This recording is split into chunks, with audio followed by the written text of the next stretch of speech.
Hello, everybody, and welcome to All for One number 30, 38. I can read numbers. We're doing a very special edition of All for One tonight.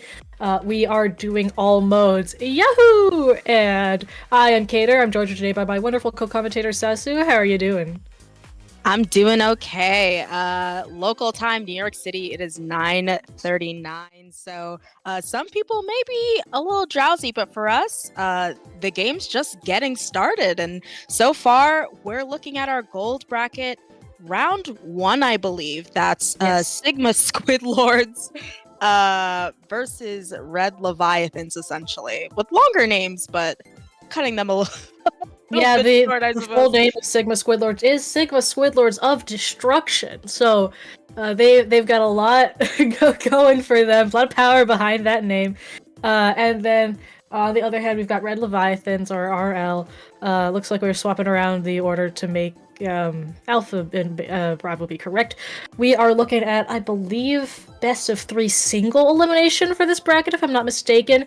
We're gonna be starting this off Crab Leg Rainmaker, and we're gonna get right into it. Let's see what these teams have to bring comp-wise. Yeah, I think interestingly enough, we are seeing that heavy edit, which All both right. Cater and I are well versed in, but Yes. unfortunately for them, they are going to be going up against a pencil. In a place like this, you can really always use the range, so that heavy edit is going to have to be working overtime to make sure they get what they need done. Yeah, we've got a lot of picks coming off of the board right off the bat. Two down on the side of Sigma Squidlords, and that Rainmaker getting picked up by that headed player a little bit on their own, opting to take it to the left here. Working around the checkpoint, you can see J King on that gal, opting to ledge camp a little bit here, and going to go take. Okay, that was a fake out to the left. They're going to take the right one here. I was going to say it's a little strange to try and take it to the left checkpoint, but that was all diversion. Just a lot of blood being spilled here as we see the checkpoint not being cleared though. Sigma Squidlords doing a good cleanup job here, ensuring no sneaky pickups of the Rainmaker and getting some paint back in mid, popping those whales to ensure a lot of space. Yeah, honestly, not super surprising. They weren't able to get that checkpoint necessarily. One thing about this being a special all for one, of course, we're playing all zones, and this is a tough map mode. That check on the top right, of course, is preferable, but it is very easy to defend. You see a trade going down here, a double from Pro Devil, going into a triple, definitely having camped that jump, and now going with the Booyah. We have been seeing a lot of S-Blast in comp lately, and I think that is going to be the fourth kill there for Pro Devil, so definitely they've opened it up so that their team is able to take it right, especially with that active crab, and now that they've finally gone down, we're looking at a 3v4 into this last goal. Yeah, these whales in this wall gonna help a lot with creating space. Actually, that's a 3 down, so even with all of those resources expended, Pro Devil here left on their own, and that is a wipe in favor of Red Leviathan. They're going to use, you can see this, they're already very quickly out in mid, popping that cooler, popping those whales, and picking up the Rainmaker. They're gonna take this top right again. These Slosher, putting in good work around these grates, knowing, yeah, that pencil's going to be lurking. Rainmaker going down to something off screen and mid, unfortunately, and this gal swooping in to get another pick as well. Yeah, I think very unfortunate what we saw there. I think unfortunately Red Leviathan just kind of failing to organize themselves and really get that push in. And of course you have this heavy edit going down, I believe, to that blaster from Pro Devil, who has just been on an absolute rampage this game. You see them getting their second pick before going down. That's 3 members down on the side of Sigma Squidlords of Destruction. Right now they're going to have to respawn in and organize quickly, because one thing about Crableg Capital is that this is a very large map, and in the time it takes you to respawn, the other team can get a lot of ground, but you see that Red Leviathans is really taking their time here, trying to ledge, make it difficult for both of those teams to drop and make sure everything is clear so that they can finally get that checkpoint, because we only have just over 2 minutes left. Yeah, that's not a lot of time, and like you said, such a large map. Good jump out here from the Slosher player. Gonna pop those strikes top right, and you can see, I believe you saw a crab popped on the side of Sigma Squidlords as well. S-Blast here looking for a pick, manages to get it with those 3 indirects. Yeah, those are great reads from this Blaster player here. Gonna pop the Booyah as well, get some more space back in mid. And like you said, Red Leviathans are running out of time, though they do have their full roster up. Sigma Squidlords has Cooler right now, giving them some buffs on their end. We have the bubble up from the side of Red Leviathans, with this S-Blast player continuing to just wreak havoc here and able to use the Cooler to jump out before the Decab is able to lay a hand on them. Yeah, it's seeming right now that Sigma Squidlords are kind of just biding their time. You hear a lot of people struggle a lot with Rainmaker because in this map mode, not map mode, rather this mode period, you can do a lot of stalling, really. And I think that's kind of what we're seeing here. They know that taking that checkpoint can just be so laborious to the point where they might just not just take their time, but depend on their 1v1s that they have been winning. You see that Crab getting a major pick, make that 2, and with just over 30 seconds left, they're still pushing, they're still stalling, trying to maybe even get more points on the board there. You see a kind of standstill here on the Greats, and the decap goes down, so right now they still have the Rainmaker. Yeah, this is, they're 2 down. Oh, the Strife's coming out, gonna take out the Rainmaker, though, and this is basically last chance here for Red Leviathans, but they have to get through Pro Devil first. Getting 1 pick, somehow surviving through all of this, landing those indirects, and that's 2 down to the side of Red Leviathans. I don't know if they're gonna be able to get pop in time here on the Rainmaker with all the blue around it, and with that, that's our first game. Yeah, very dominant game from Sigma Squidlords of Destruction, particularly from Pro Devil on that S-Blast there, getting, I think, 4 kills in a row, basically a solo team wipe in one of those pushes there. But I think at the end, they won their proper 1v1s, and they were able to send too many of them back to their spawn, and that's what got them the game in the end. Yes, indeed. Well, yeah, that's our first match. We'll take a look at what we've got for the rest of our maps here. Hagglefish Zones and Inkblot Tower, if it does come to that.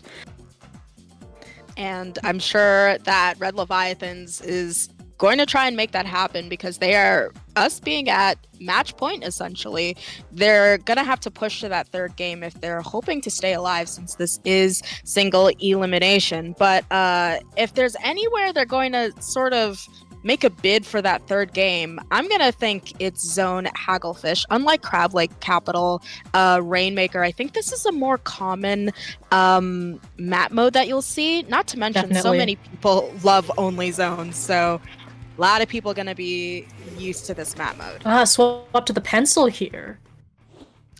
I think, I wonder if... Oh no, a disconnect. Well, that is going to be a replay for us there, but we did get a look at the comps there, and we're actually seeing, I think, pretty close to mirror comps. We had an S-Blast, a 52, and a pencil on both sides, if I'm not mistaken. Oh wow! I didn't get a close enough look as to the loadout for Sigma Squidlords and whether did anyone have a splash? I remember seeing a crab. If there was no changes, then there might. I think Red Leviathans might have had the splash. I just remember going, "Wow, that comp is very mirrored."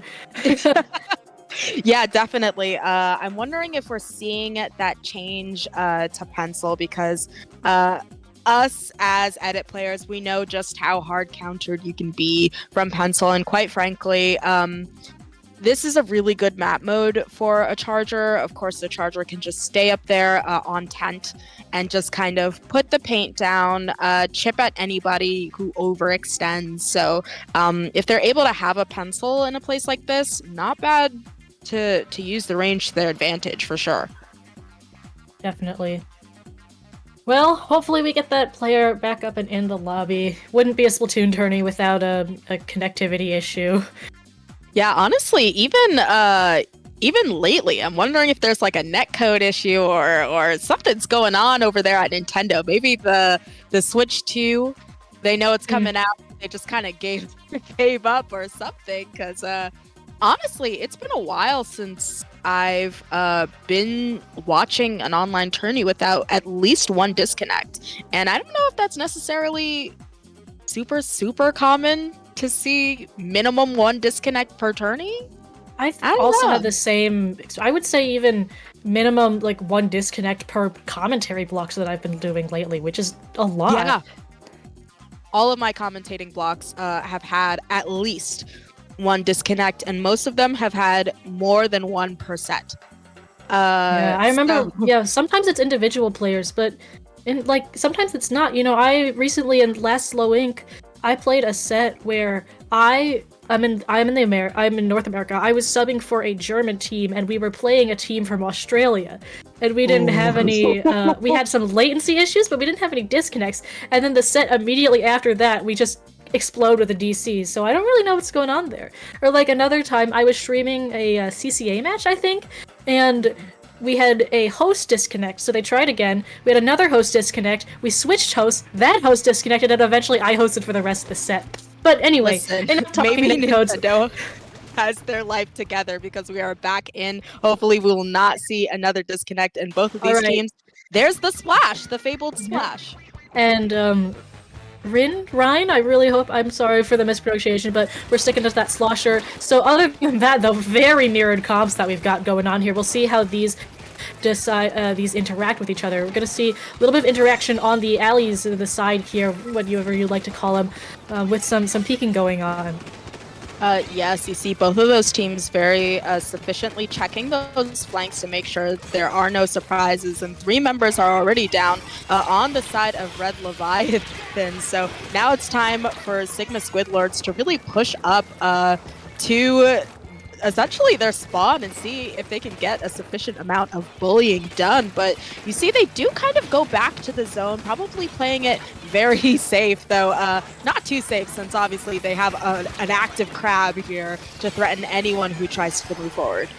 Yeah, usually I see a lot faster aggression on this map mode, so kind of interesting to see.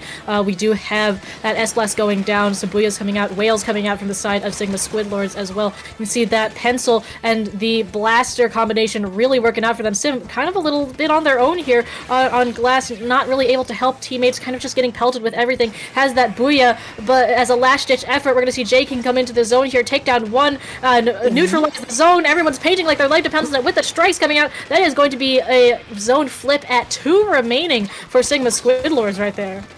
And I will remind you, Cater, their life did depend on it. If they weren't able to flip the zone there, that would have been a match and they would have been out of this tourney. So fantastic job putting a stall on that zone and getting over it.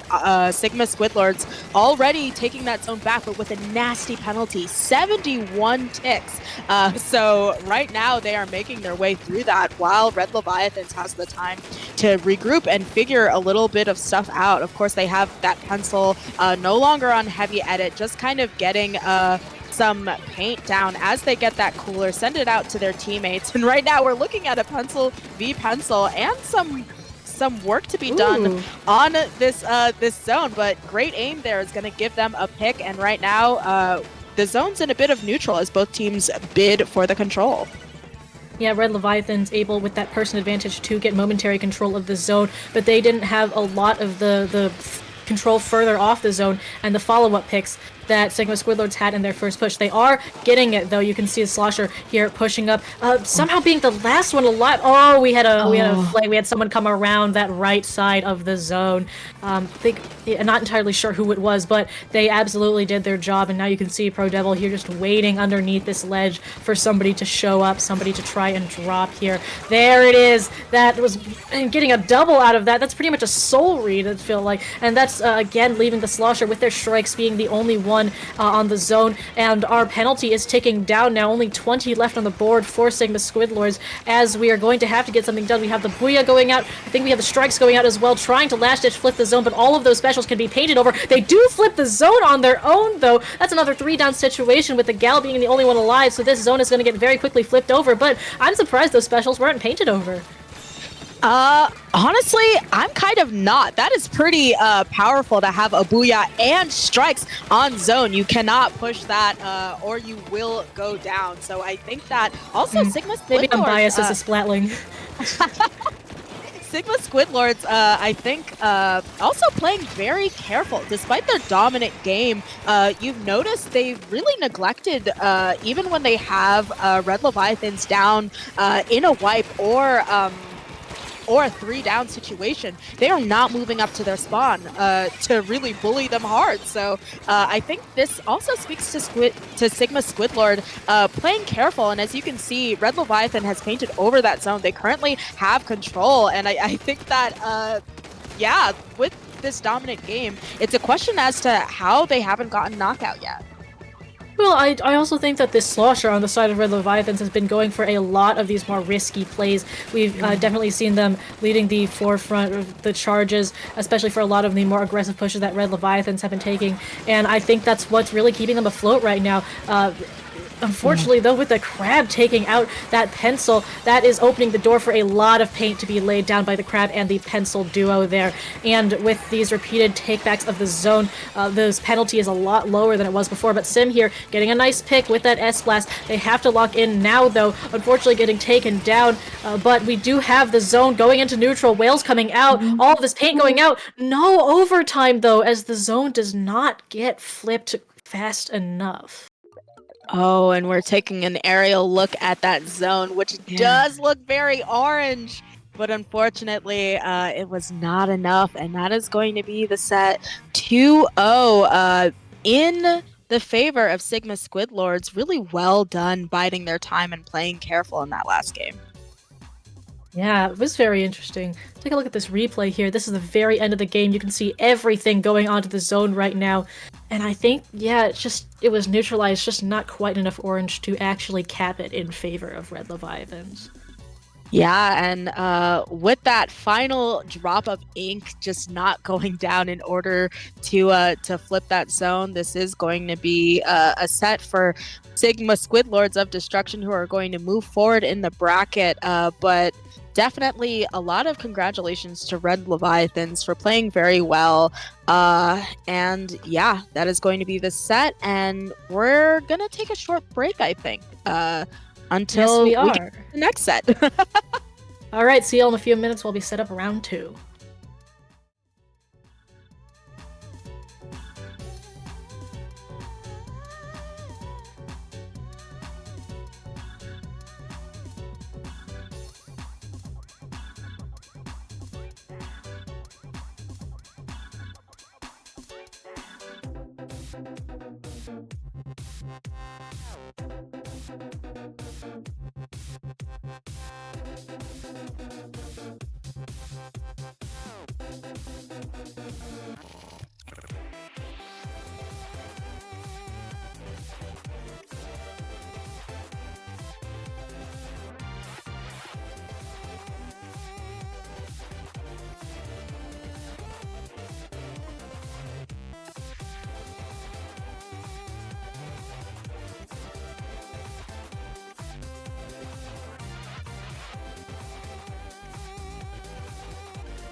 Hello, and welcome back to All for One number 38, Golden Gauntlet.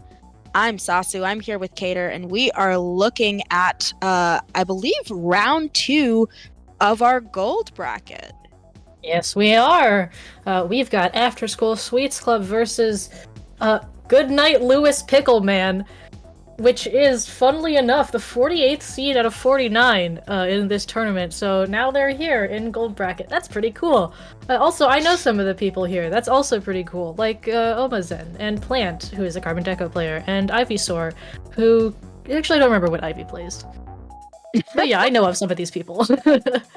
Well, I'm going to defer to you naturally as an expert. Yeah, Having known some of sure, these players. expert. Wondering how such because I've also heard of some of these players, and I'm confused as to how such a team with players I am aware of has almost been last seed. I do know. I think the pickup was put together a little, like, finished a little last minute, so it could have been like a last minute registration, seating wasn't changed, sort of thing. I see. It's like we're not gonna adjust it. Just fight your way through, figure it out. And since it's single elim, pray because when you're that lower seed, you're gonna have a harder time. So they're doing just that, fighting their way through gold bracket. But let's take a look at these map modes. All right, we've got Clams Museum to start us off, Scorch Rain, and then if we do go to our game 3, Mahi Zones. All so, right, Museum Clams, huh? I think all of these are pretty classic map modes. Museum Clams in particular. Of course, we're going to be looking to which of the teams can really control that center spinner, especially with the prevalence. We're both heavy edit players, but despite the buffs we got, people cannot keep their hands off pencil. People still run pencil.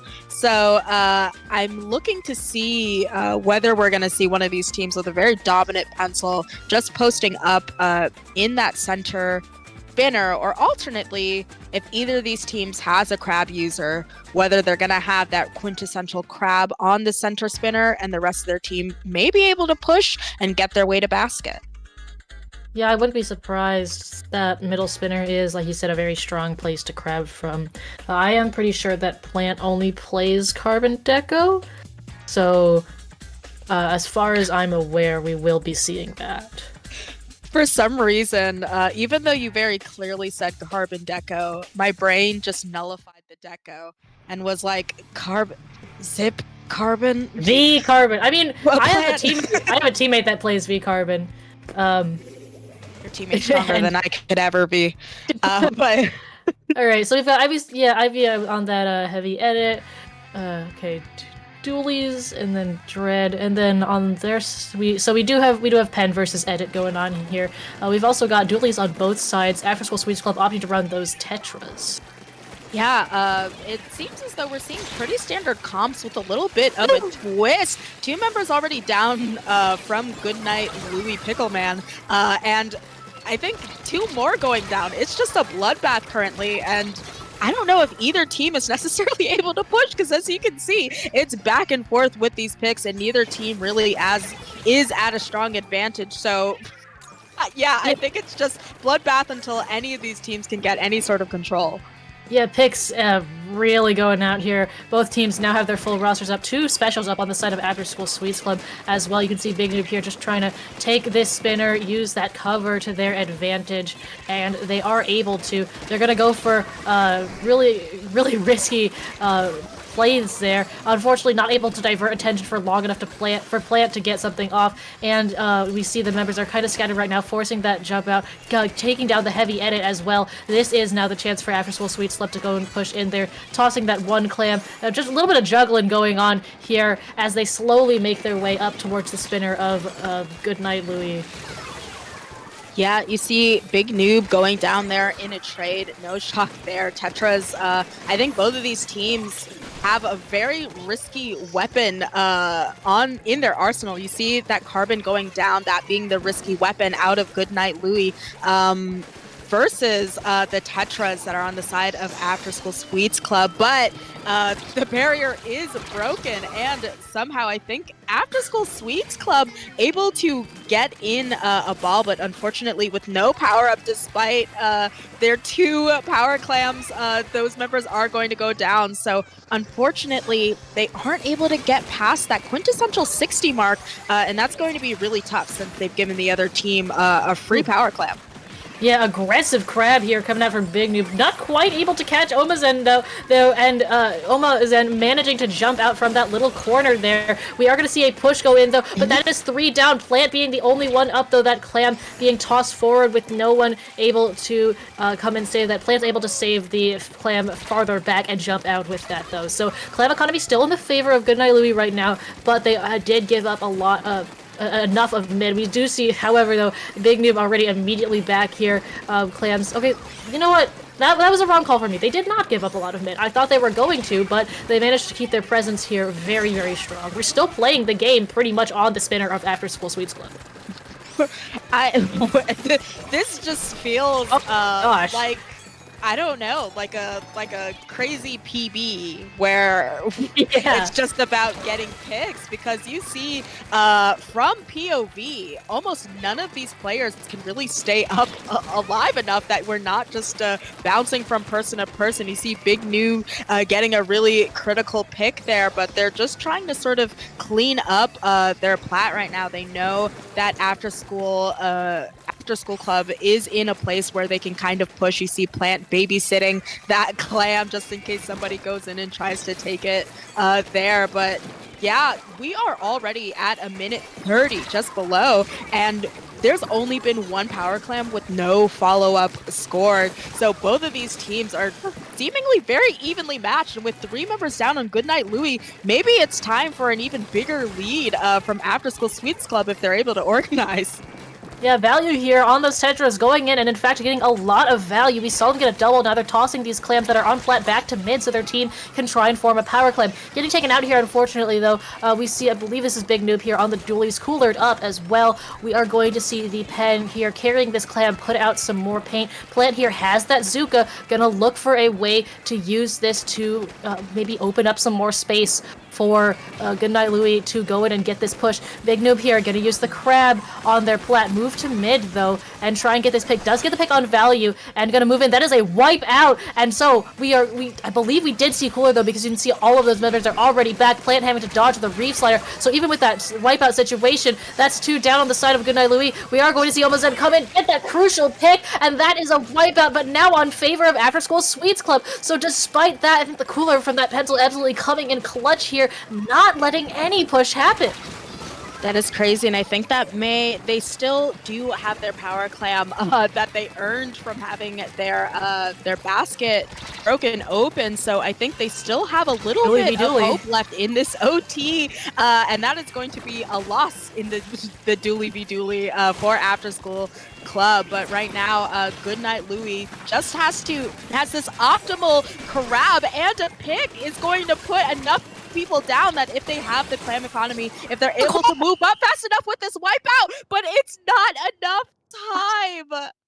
Oh, the perfectly placed crab. And I don't think it was a quad from one person because of the camera switch, but the crab going in with the pick to shred the bubble, and the Reef follow-up to the wipeout. Absolutely perfect overtime push, but the timer in Clam's overtime is not kind at all. I'm inclined to agree with you there, Cater. Definitely almost all you could hope for in a push. Having that crab on the spinner is exactly how your team moves in. And then, of course, I think 2 members going down with that triple, and no, that is, I think, sort of a solo. I think there, or at least that was a one pick from the crab there, and then neutral OP going in for the Reef pick, and then a double afterwards. So 3 on their side, and then 1 for Big Noob on the crab. Still very great teamwork, great special coordination, the platonic ideal of a Clam's overtime push, really. Well, at the very least, Goodnight Louie can go into this next game knowing that really, One of the only reasons they lost that game is because they just ran out of time. So if they're able to lock in here, really keep their eye on the prize and maybe get an early lead here on Rainmaker Scorch Gorge, then they may have better luck in terms of getting their start on a reverse sweep. Yes, indeed. All right, we are now moving to Scorch Rainmaker. Again, like you said, another pretty classic map mode that we see in here. This one's played a lot, and I've seen it a lot. I have to wonder if we're going to see a stick on to these tetras, because one of the things that's going to be very difficult, or is always very very difficult on like a Rainmaker, on a Clamps, when it comes to Scorch Gorge, of course, are those choke points. Getting up those ramps to get to that first check can be very brutal if the other team is there waiting for you and ready to chip you, ready to just ambush and get you down. And a reef slider to clear that entire section can really make a lot of difference. Another thing that's super useful here are some strikes. So we're going to have to keep a close eye on how both of these teams decide to get past that choke and get that check. Yeah, I do wonder if we'll continue to see the Dread here. My team also happens to play the combination of Carbon Deco Dread, and it can really make a difference. So we'll see how these comps shape up. I think we are seeing no changes from either of these teams. Of course, both of them running their reef slider that we just mentioned, as well as a crab. So both of them have solid resources for their push. So at the beginning here, of course, Goodnight Louie getting that first pop. So both of these teams, I think, just jockeying for space and for picks, as well as their specials, and they're going to see who can get those and get the proper value that'll allow them to move forward.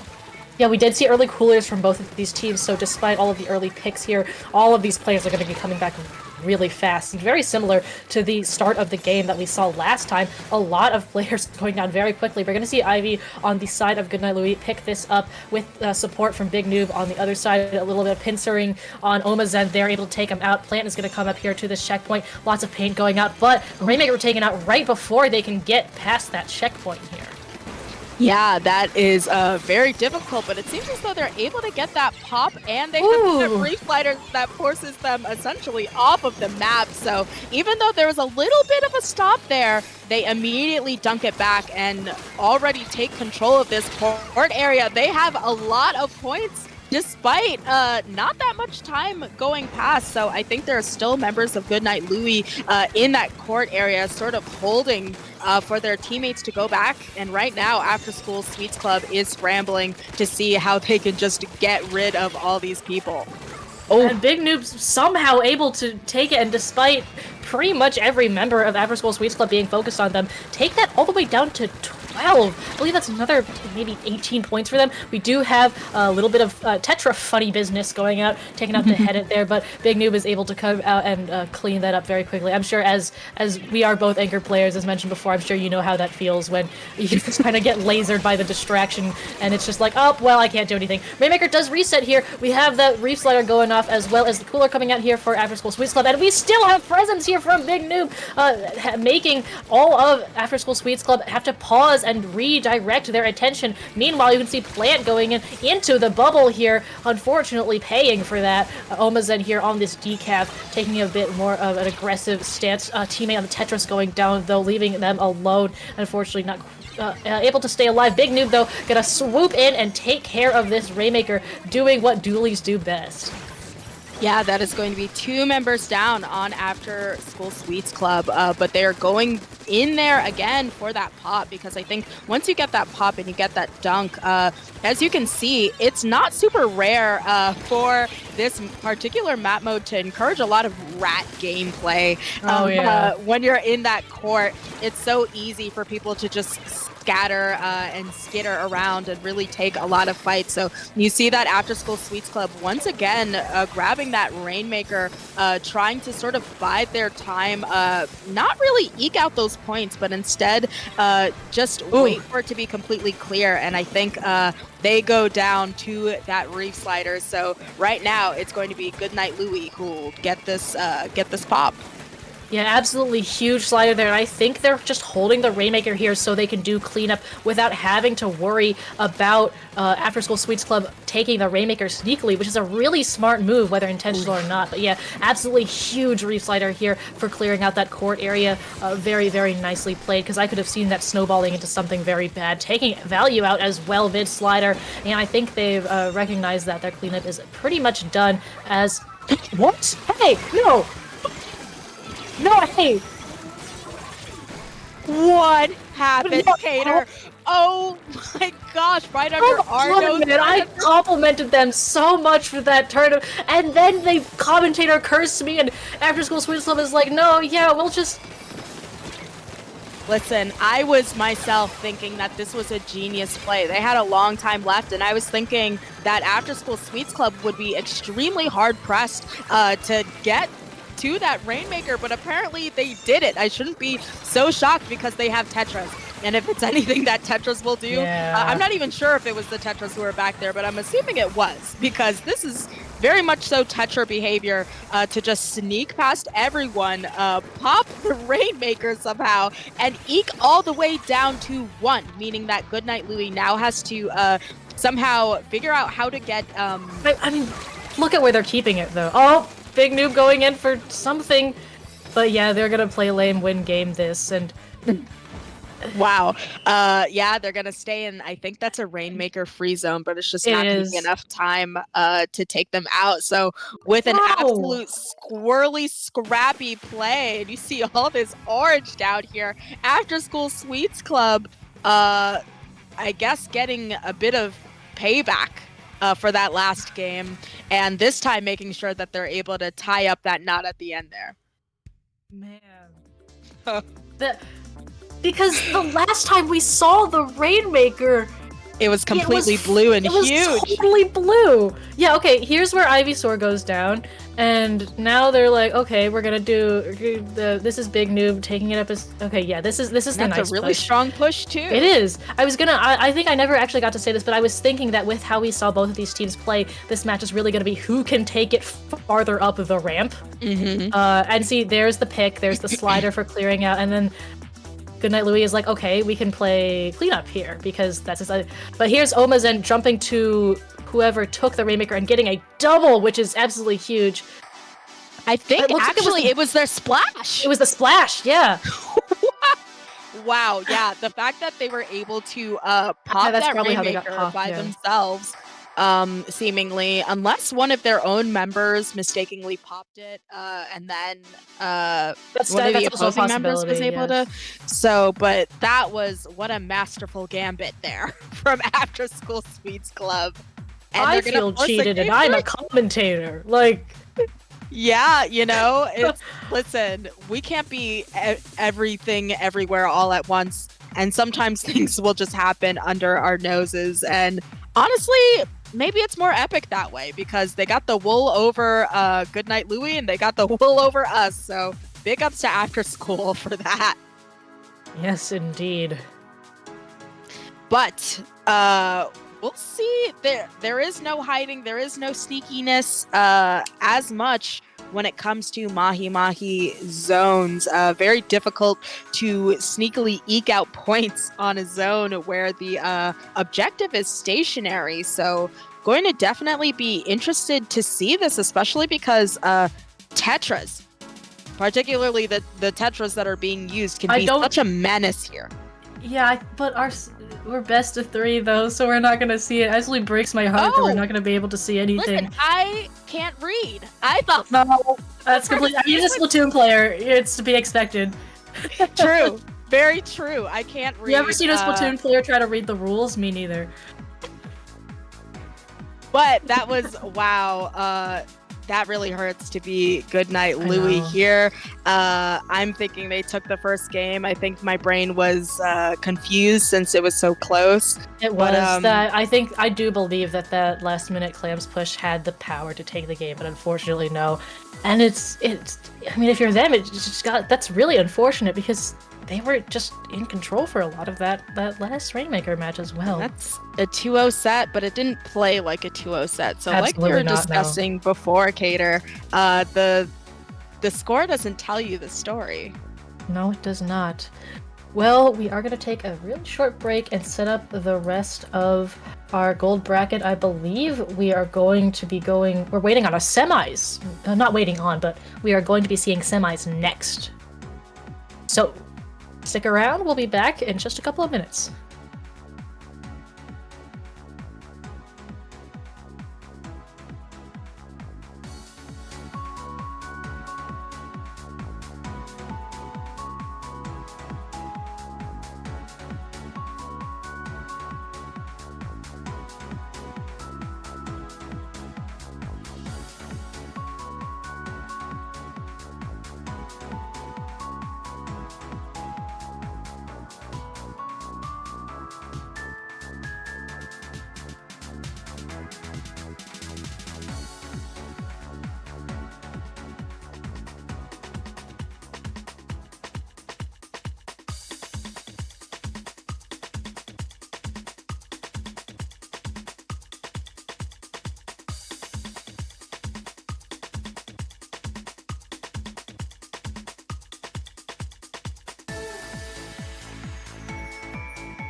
Hello, everybody, and welcome back to All for One number 38, our Golden Gauntlet, where we're running all the modes.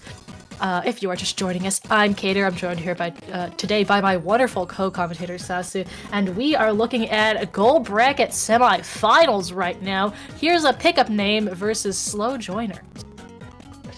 Wow. I feel like this is very, what's the word? Like a self-fulfilling, very, very literal names we have here.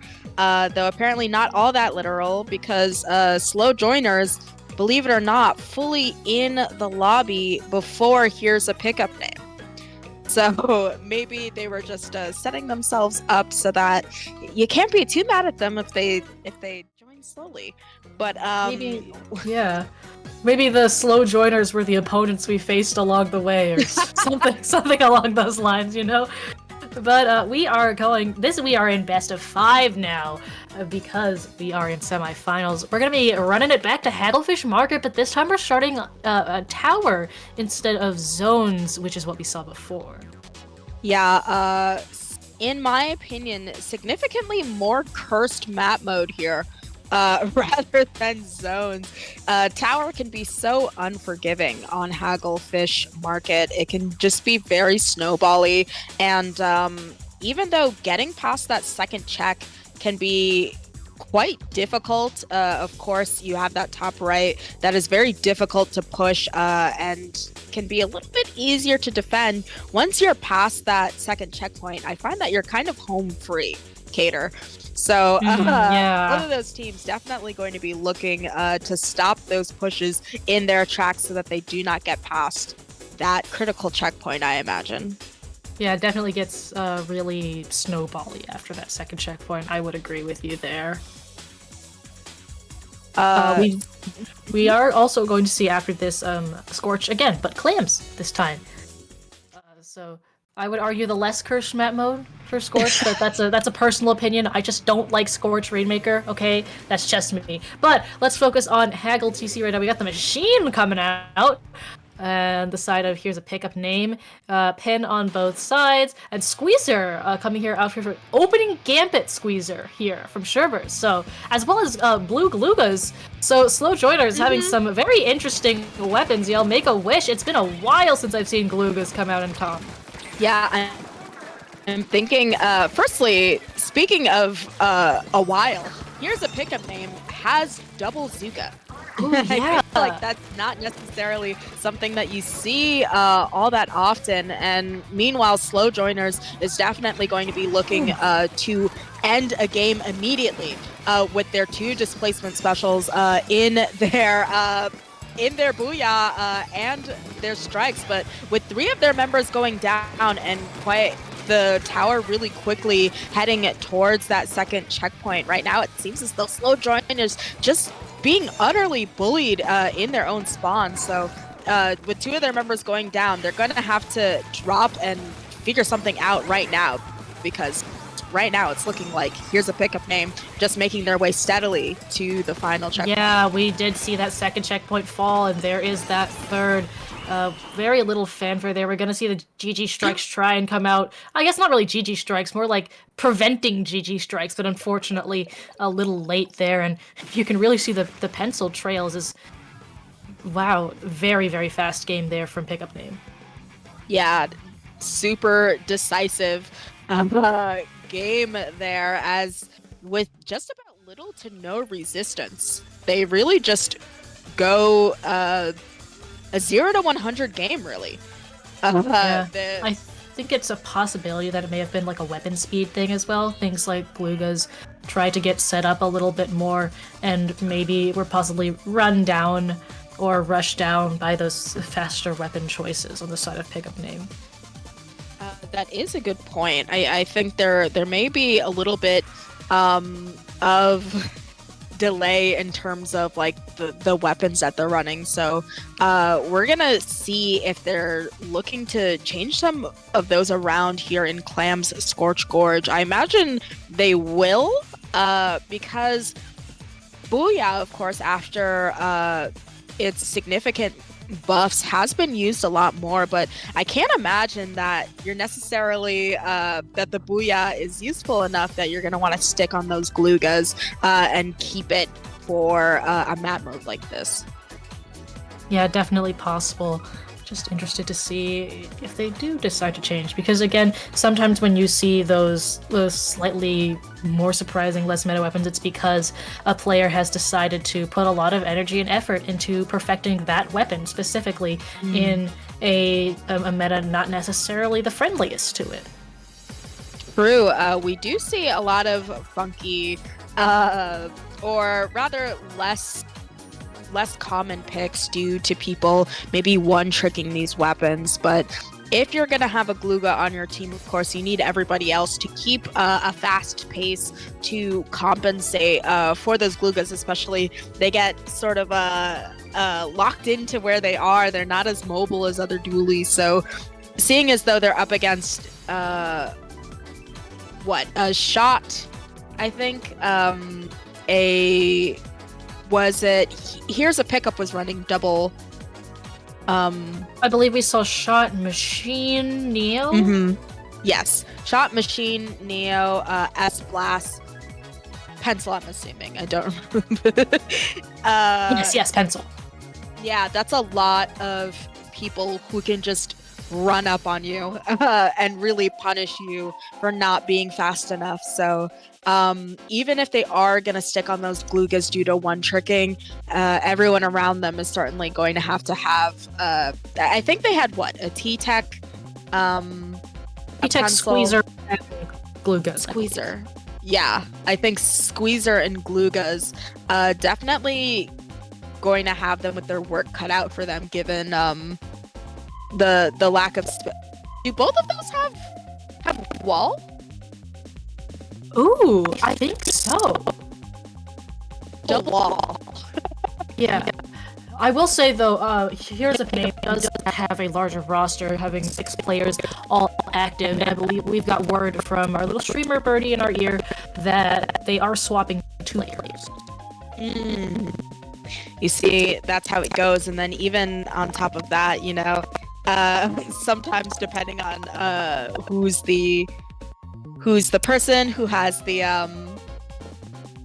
entire room, and it can get messy, your host swapping is generally not something you really want to do. Explode, yeah. Hey guys, can we explode the whole lobby really quick? We want to swap this. No, I mean, it just kind of locks your plan. So, okay. Right, okay. Yep. The Gluga mirror match going on here with Organic switching onto those 2 Glugas. I guess 4 Glugas is the technical right. 2 pairs of Glugas. There's the technical term. 4 individual Glugas, which is 2 more pairs than you normally see. And we're already going to see Organic go in and the Glugas trade each other out with the double wall. I think these players are going to have a lot of fun with this set here. We are in Clan Blitz, so generally a bit of a more neutral state in these first minute or 30 seconds or so. As we see a power clam does get formed. That's 2 down, though, on the side of slow joiners. And see Organic on these Glugas really using their range and the wall to their advantage as well, pushing back player here, having to back up very quickly, though, and unfortunately getting taken out by, I believe that's the Squeezer here, who is gunning for the pencil, but Glugas takes them out first. There's a combination of long range. Okay, eats a Zuka shot. That happens too.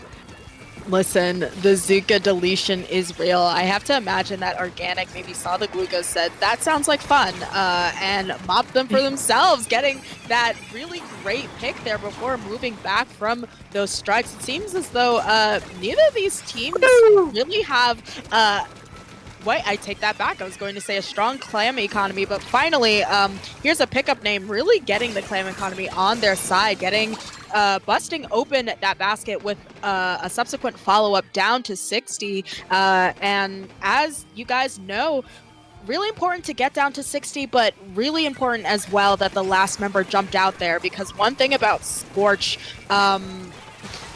clams is that when your team wipes, if all of your members go down, the amount of time it takes to get back to your own basket, the other team can already be there with your basket open. So super great that they were able to get that jump out. Absolutely, a lot more compressed than some of these other maps that we've seen. Moxie here on this machine, getting all those indirects, really nicely playing these angles here. We're seeing some point sensor play as well. I think the lack of the one-shot is hurting them a little bit here, but they're still able to, as long as they're able to work that shift damage with their teammates, which I think has been happening very nicely, it'll be just fine. Jumping out there to avoid the Booyah Bomb. We've got a lot of clam juggling going on here for slow joiners as we're seeing a push up with these Glugas here, popping out the wall, and Tuna able to get that in, using the wall to try and escape, but not quite. Both of those players get taken out, and with that, there's not able to be a follow-up, so only able to hit that 80 right here. Yes, extremely unfortunate, especially because, of course, they've given a power clam to Here's a Pickup Name, which you definitely do not want to do given their pretty, not huge, but healthy lead. You see that Booyah going out after some stalling, and finally, Here's a Pickup Name, able to make their way over to the basket, but not before several members go down due to a Booyah bomb, and I think Slow Join is sufficiently able to get members down, and as I kind of previewed Here before, we are. they're already back at that basket, and it is open on the side of Slow Joiners. With Ooh, a there's lead a take. power. Yeah, the power clam going in, taking that down, and they're gonna keep going. They've taken that all the way down to 26. Oh, missing the power clam, that wall, letting them get back in there. Oh, okay, all right. Yeah. The self layup of missing it, picking it back up, and making sure you dunk it in there. That is going to be a decisive victory. Wait, man, is that a 0 to 100? Or did they... No, I believe they had one that was push an before. 80 They went down to 80. Yeah, still very, very impressive, especially the speed at which that was done. Yeah, wow. But here it is. It's almost like there was just like not enough time, I guess, for Here's a Pickup Name to react, and it's crazy because like I said, you can't really afford to wipe here. The place isn't large enough in the right places to defend your own basket from people just walking up on it when you guys aren't there to defend it and getting a gnarly amount of points. And you see here the miss and the self layup. I think it was Pity that was picked up, actually. A member of Slow Joiners was taken out, took Pity, and was able to jump back into their teammates and get that Pity in, and then the rest of that was small clams as well. Very interesting seeing both of these teams just have these absolutely nasty pushes in order to hand themselves the victory. But now we're going to be moving into Robo Ramen zones, and what I'm really wondering about is whether the Gluga mirror continues. Oh, yeah. Well, maybe it will continue. Maybe they will sub out. We'll see how that goes roster-wise. Do want to point out also that Yagi in chat said the two teams sharing the same brain cell with the cat team picks. I didn't realize, but yes, both of the profile pictures that we see on Sendu of these teams are cats, which I think is great. Maybe that's where the mirror match is coming from with the Gluga. I think it's just the same brain cell. Yeah, it's the famed cat brain cell, leading to these really interesting comps that we've been seeing out of both of these teams. I think both of them having a pencil, so we're going to see the famed, extremely annoying sprinkler on the bowl in Robo Ramen on that top there, and yeah, I just want to see if there's going to be another mix-up between both of these teams and their comps. All right, okay, 96 Deco. Kraken, yeah. All right, gang, it's Kraken time, I guess. Oh my god.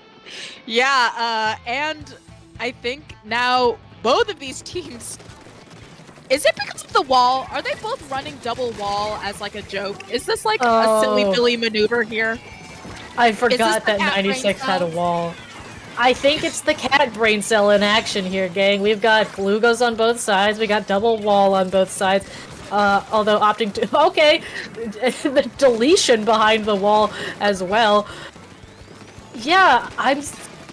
You know, whether this is intentional mirroring or whether this is just, haha, funny pick, I'm glad to see both of these teams having fun with the weapons they're playing. We do have a 3-down situation on slow joiners here, meaning we're going to see very, very quick. Ooh, this 96 not quite able to pop their Kraken in time, but still getting a very important pick here. We got a lot of threatening here. We are going to see the Zuka and the strikes come out here. Zuka getting a little threatened, but still able to get that shot out. Organic, though, living that and gonna pop there. Booyah instead. We got some jumps going in. We have the cooler still from this pencil who is going to pop that. Little bit spread out here from here's a pickup name you can see. So I think they're gonna like organic a little bit on their own right there and having a member get taken out. We've got a little bit of action here down below the zone, but unfortunately not quite able to survive that. We've got the strikes coming in again from pickup name and the cooler as well. That's gonna flip the zone strike. The counter strikes coming out from slow joiners, flipping the zone again. This is just strikes versus strikes going on here. Yeah, lots of mayhem with the back and forth sort of. I think we've been seeing here's a pickup name. Uncharacteristically, they're kind of daggering here. It seems like not enough of their players necessarily in a position to move together, but they said, hey, we've got specials, and that is going to displace you. Of course, this Kraken maybe overextending a little bit here, but managing not to immediately be punished. That is going to be a W for Ethereal there. Not to mention they get the zone back and put the stop on that push, but with two of their members down. Yeah, I get the pick on Sugar too. And forcing another drop. Or no, this is organic that we're watching now, my bad. Funny commentator can't grasp the concept of a POV switch, but we've got a lot of the double wall is really there's so many walls. I feel like I haven't seen this many walls in a whole tournament as I have in this one match. I feel like it's just so rare for us to even see one weapon that has wall. Kraken. I feel like on online, I guess not entirely because like, you know, you have people like Nolan who do play 96, but this isn't true. I don't know. Right now we have Daimakyo kind of set up here in this elbow section with their walls, making it so it's difficult for here's a pickup name to move forward. And you see here's a pickup name really scrambling to get those picks right now. Slow Joners currently making Ricks galore again. Yeah, just a lot happening. Yeah, alright. Looks like here's a pickup name, finally able to start touching the zone, but we still have the Galugas being a threat there. Able to, I think the Pen and their teammates able to get enough paint, or Organic also is going to pop that Booyah. We are going to see them take back the zone a little bit here. Tuna here on this shot, already halfway to their strikes again. It will never cease to amaze me how quickly that these players with strike can absolutely pump out these specials. They're going in here, nice long-range pick there out of the 96. I really want to see some more Kraken gameplay. We've seen some very silly Krakens from them.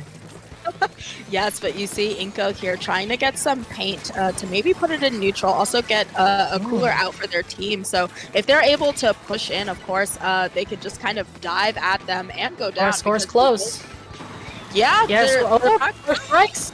Yeah, there's our strikes here, and even with all of these members from Slow Joiners coming in so far, here's a pickup name able to keep this zone. They have, the strikes, Booyah combo, but it gets painted over a little bit. This is what I was talking about right at the beginning of the stream, and it looks like this lead is about to flip 20, and there it is.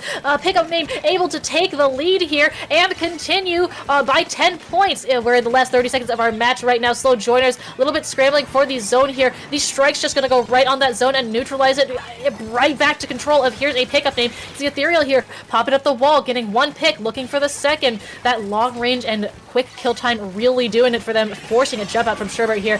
And this is going to be the last few seconds of our game. We've got the Kraken coming in here, not getting the pick, but doing what Kraken does best and being a general nuisance. We might see overtime here, though, if they do get taken out, but no! They are living, and they are on the zone, and they are single-handedly going to keep up the paint, and, this is a single-digit penalty that we're seeing here, but with the Booyah bomb, Slow Joiners this close to that overtime push.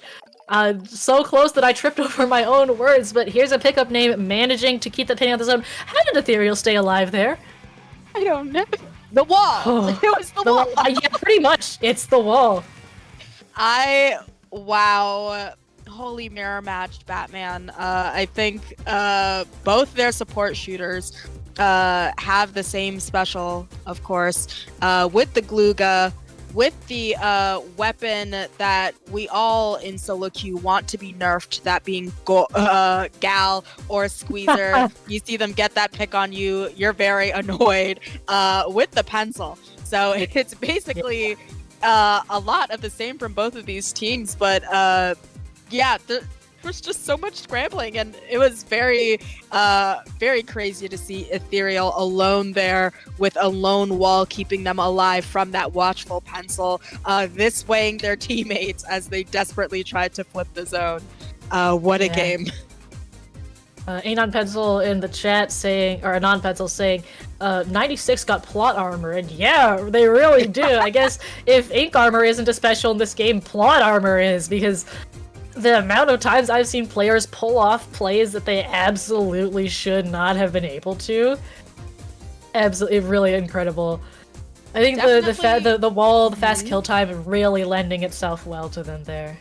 Yeah, I think very main character coded there. Used to very anime character with different colored hair in the back of the room in that moment. It zooms into them and like a theme song starts playing, and it's like, oh, I wonder who the main character could possibly be of this. It's like when you see the main character just in a bunch of trouble and you say, they're the main character, they can't die. And then their friends swoop in and save the villain from killing them off. Very much that with them kind of being a loaded zone. But as much as I'd love to be like, oh, well, you know what? We saw a change onto the Gal, so we might see a change here. But for some reason, heading into Rainmaker Humpback,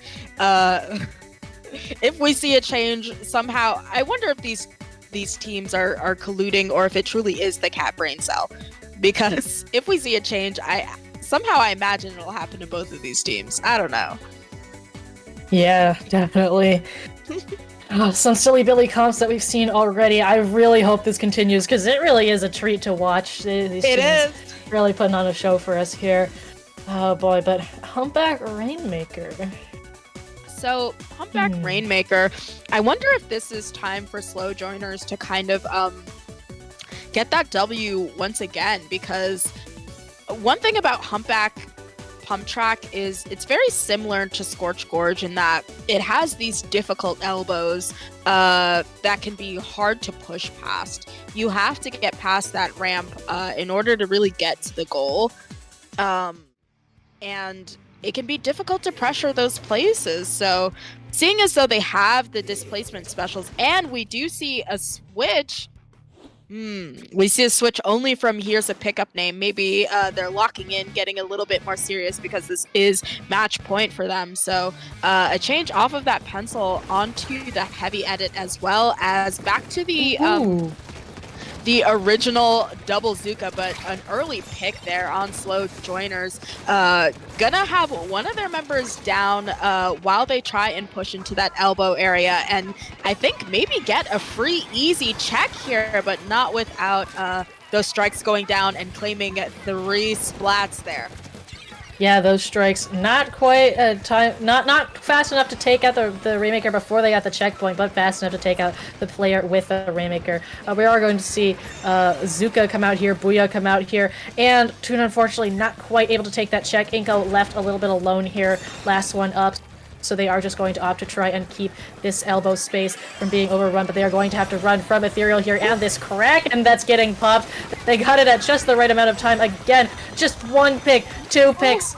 Gonna paint up for this real main character energy right here. I think they've still got the momentum from that previous match. And, right at 1, we are still seeing Slow Joiner still in the game, but we have still a presence from here's a pickup name. You can see Ethereal is on the other side of the checkpoint, I guess. Yeah, that's something you can do. But Slow Joiner is managing to jump that and take that almost all the way to the check again. So no threat of a little cheese here, but man, are we still seeing some anime main character type plays.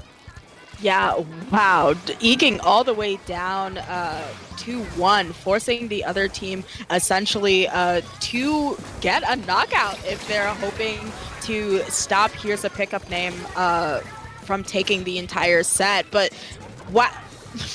I think here's a pickup name almost just got entirely deleted. 3 of their members going down.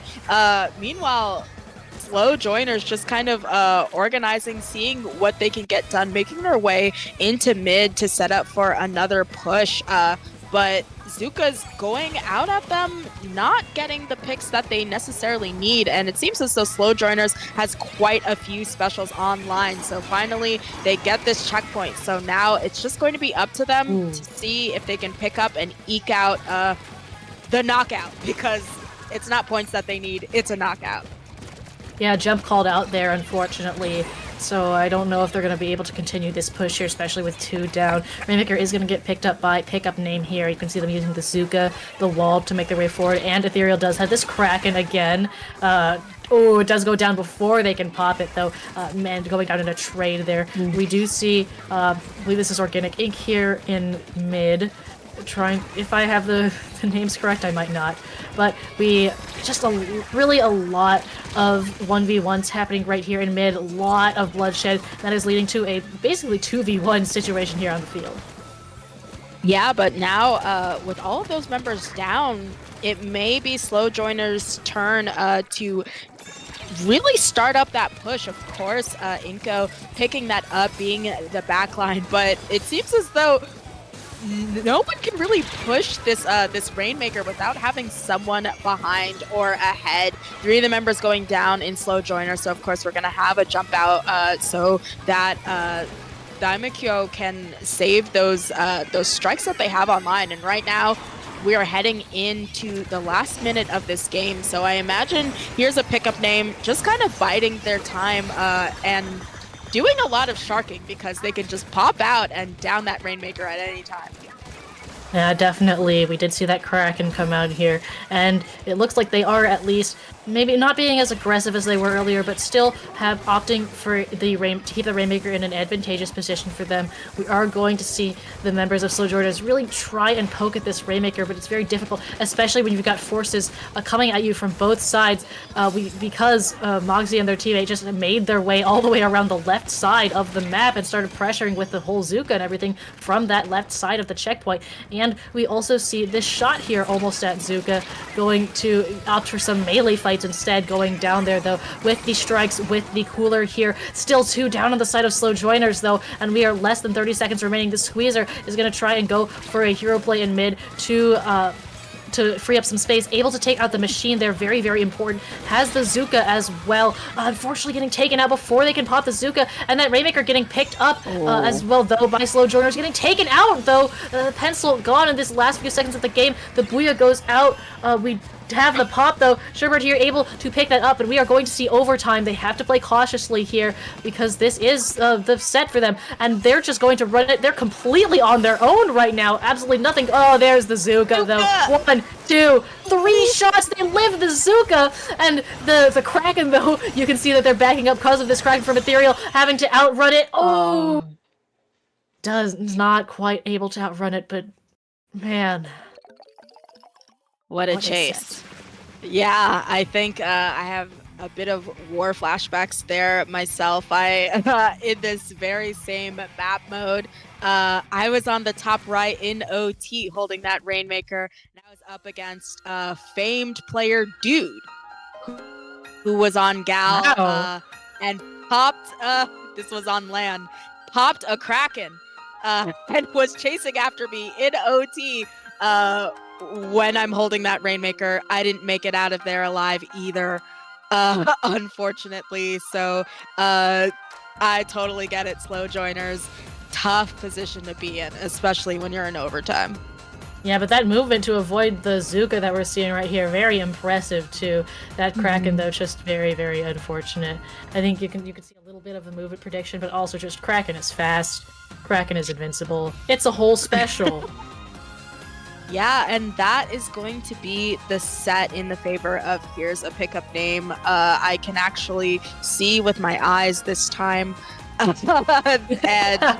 But not without closing out the set with some really fun games to watch. So congratulations to Here's a Pickup Name, who we will be seeing moving forward, but also to slow joiners, who were definitely quick throughout the set. All right, indeed. Well, after that wonderful semi-set, we are on our way to finals, which is going to be Here's a Pickup Name, who we just saw, versus a team that we saw earlier at the beginning of the stream, Sigma Squidlords of Destruction. We are going to take a quick break, set up that room, and we'll be right back at you guys with Grand Finals.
Hello and welcome back to All for One number 38 Golden Gauntlet. I'm here with Cater, I'm Sasu, and we are looking here at finals. Here's a pickup name who we just saw on stream with some very fun comps versus who we also saw previously on stream, Sigma Squidlords of Destruction. Name too long.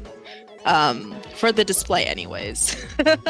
Great team names we're seeing out here in a grand finals of gold bracket here, but that's the beauty of these tournaments. You get silly goofy names like these two, and sometimes it just so happens that they get lined up to possibly win the tournament.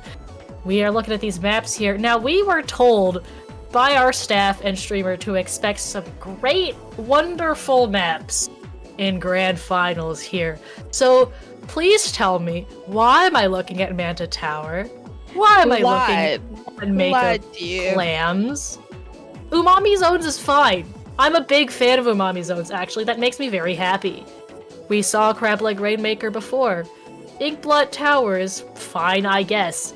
Who let Manta Tower into the map list? Well, here's which one. I'm looking suspiciously at all of the staff right now. I'm gonna out myself right now, Cater. As a Clash player, I moonlight as a Clash player. Sometimes my team lets me play it, and I will tell you, Clash will tear up Manta Maria Tower. Wow. Anyone who plays a more sensible weapon like S-Blast, I'm sure is absolutely joy to see this map mode. So we'll take a look at if any of these teams dares to have one, and they do. Coming out. Lords. Speaking of S-Blast, I was gonna say, remember that we did see Pro Devil play that. We're seeing N on the Octobrush, so, which I believe is something that we did not see from them last time they were on stream. So maybe they've been playing it in the sets that we haven't seen them on stream. We will just have to see how that pans out for them here. We're already seeing some funny S-Blast positioning here from Pro Devil on the side of Sigma Squidlords of Destruction. Both teams playing relatively cautiously here. In the first 30 seconds, we're not seeing any picks, and that's pretty interesting. We're going to see that Zip come out from the V-Octo here. A lot of specials, though. Booyah, Cooler, all the nines. Zuka, everything getting popped right here just to try and get some of this control around the tower, and it looks like it's generally going to... Yeah, I know. I was going to say Sigma Squidlord, but... both teams really do have a hand. I think generally it is Sigma Squidlords, especially with that Booyah cap off and the pick on Organic Ink taking the tower in general here. But we have the shot diving onto the tower, and they have their strikes as well. So even with that, there's still a lot of pressure from pickup name around the tower here. Yeah, I think we were just looking at maybe like a momentary lull there from Here's a Pickup Name rather than a really strong push from Sigma Squidlords. You saw there immediately they got checked upon overextension, so they have to proceed with caution. And right now it seems as though the tower in the hands of Here's a Pickup Name with not much contention. This check falling for free and them losing the lead. So right now accompanied with those strikes, they do move forward, but not before Pro Devil just ends that push with a very decisive double. Yeah, really satisfying, those blaster doubles. Always a treat to see them, especially on stream. We are going to see Sigma Squidlords start making their way up. Pro Devil opting to take this bunker position here. Very nice for them. Up here with N, the Booyah battle here happening. Picks on both sides. We see also a Zuka come out on the side of Sigma Squidlords. All of this fighting around the tower. It's still kind of stuck in this elbow area, though. So making it right up to that that first checkpoint. This 2-checkpoint map. I know my maps. Yes, I do. But not quite. No, this is a 3-checkpoint map, isn't it? It is. It isn't like just... Yeah, I know my maps. I know what I'm... Haha, yes. My, 7 years of playing Splatoon. I still don't know which map. In all fairness, Cater, you hate this map mode. So you don't like it here. It's not fun!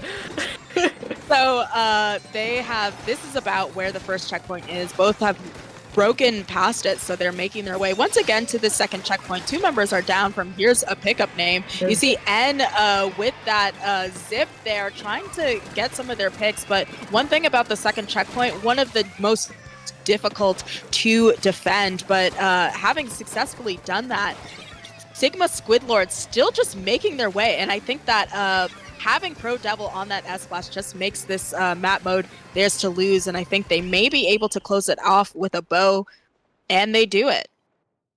Yeah, just barely at the end you saw their tower rider get taken down, and I believe it was Pro Devil maybe, or another member just being like, alright, I'll finish it off, just tabbing tower. Yeah, that's got momentum. Yeah, sometimes I feel like the sheer inertia of just tapping the tower pushes it forward a little bit there, but like we kind of predicted, this really was Pro Devil's match. You see there on the replay getting a double there and really just commanding all of this space. As a semi-blaster player, I can tell you Pro Devil must have been feeling like akin to Candy Store here. Yeah, you get a map mode specifically tailored to you. It's a good day. But well, not all the map modes are going to be like that, because we're heading the famed double-zoned Umami Ruin Splat Zones. Oh, thank God, a good map. Especially for us as edit players, I would argue. Yeah, I love this map mode. My team, it's just great for my whole team. I think it's our favorite, just because we run Carbon Deco, Dread, Tent, and Headit. It's incredibly great. We just send a tent wherever our Carbon wants to go, and then the rest just does itself. It's awesome. My team also has been known to sometimes run Tent, of course me on edit, along with a Carbon. So I know just how much that combination can go really hard. But seeing as though none of these teams have a Carbon nor a Tent, I think one of them was playing edit on that last map mode, rightfully so. Manta, generally speaking, is very strong with Splatlings. So we'll see if we see another heavy edit here, but I'm wondering if there's going to be any more changes. Like, are we going to see that Gal and possibly that Kraken? Because quite frankly, that can be really useful for space control. Yeah, definitely. It would be very fun to see it come back. Not entirely sure if we will. Maybe it's finals, they're locked in. They say no more silly Villery. Yeah, silly Villery. No more silly William. You gotta lock in. It's finals, or maybe you lock in by being silly. Who knows? Yeah, being silly. The cat brain cell definitely worked for them in their last set. So it's not to say that it won't work here, but of course, here's a pickup name down in game, so perhaps Silly Billy becomes William here, because they are going to have to William.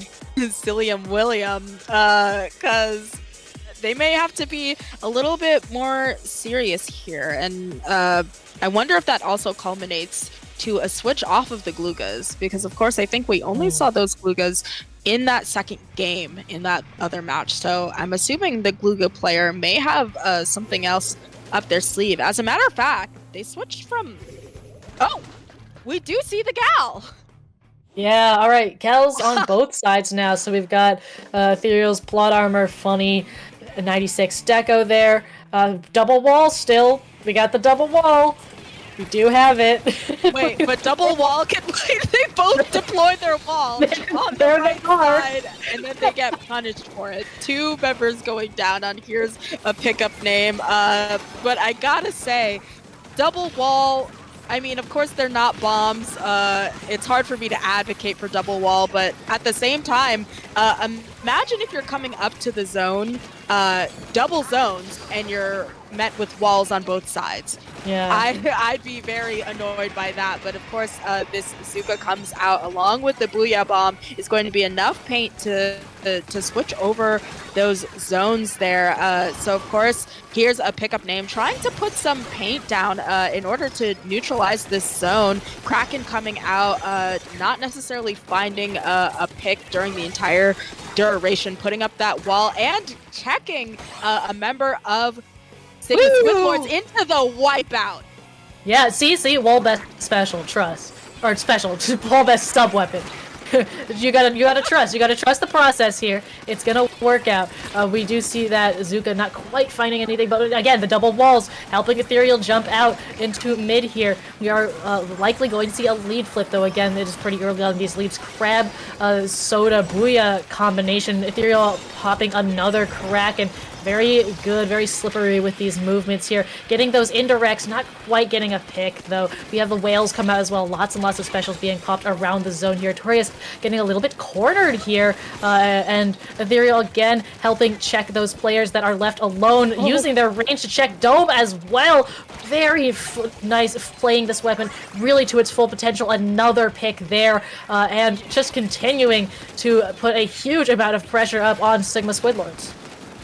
Yes, now we are moving into the bullying section of a push where you just try and make sure you can keep this team in their spawn. And I think, quite frankly, Umami may be just too big. I don't think they have the time to get back into the zone. That's going to be a win for Akira's pickup name, tying it up at 1-1. Yeah, there we go. That gal switch was very nice. Just the range on that thing, man. Maybe I cooked. Maybe I have the cat brain now. Maybe. That's true. Maybe you do. Definitely, I agree with you. I think that gal pick definitely changed things up for them. That double wall actually noticeably coming in handy when it came to locking out the other team. They just kept going down there, but I think the Kraken cleaning up that space as well as the gal getting some really critical picks was able to make this such a dominant game. And yeah, as you can see there, at this point they were just stuck in their spawn. There wasn't enough time to make it back to zone. Yeah, unfortunately, that's sometimes just how Umami pushes, and you get the lockout and you just keep it the whole time. Well, you know, we had a taste of a map mode that both of us William like. Who, we're back to Silly Billy. And, you know, after that little bit of salvation that was Umami Runes, I guess we're being put right back into the blender of Mako clams. Blender! I don't know why I picked blender, but don't put clams in a blender. Lie. It probably can't go well. It's not an ideal smoothie ingredient. No. I do not have nice things to say about this map mode. It is my team's not great here. I'm not great here. I tend to, well, especially as an edit player, you tell me, but Mako Mart is very cursed for edit. I don't play it here. I do not like playing edit on Mako Mart. I switch to Try Slosher.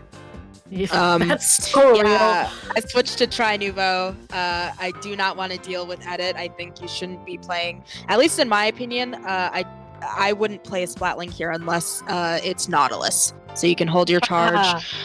Yeah, I'm not flexible enough for that. My weapon pool is 3 Splatlings and none of them are Nautilus.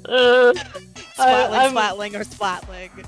It's heavy Hydra headed. That's my weapon pool. So yeah, so my team, whenever we have to play Mako, it's kind of just shenanigans that we pull, really.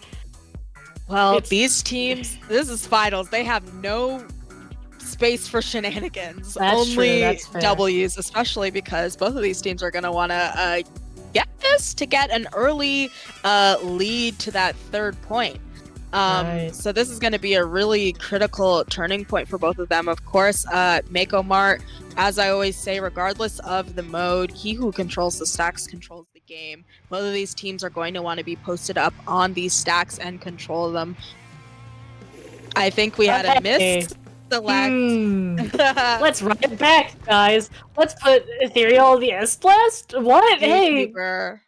Undercover. Hey, guys. Guys, are we sure we want in on Undercover Umbrella?